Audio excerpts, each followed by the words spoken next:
Hi friends, இன்றைக்கி மதியம் எங்கள் வீட்டில் என்ன சமையல்னு பார்க்கலாங்க. அவரைக்காய் பொரியல்,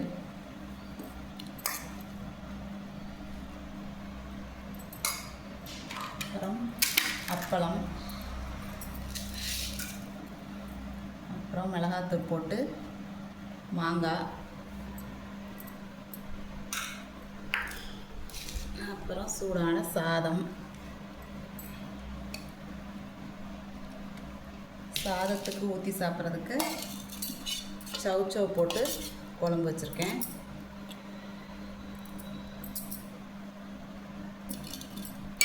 அப்புறம் சின்ன வெங்காயம், ரசம், அப்புறம் எப்பவும் போல் தயிர். இன்றைக்கி தான் எங்கள் வீட்டில் மதிய சமையல். நீங்களும் வாங்க சாப்பிட்லாம்.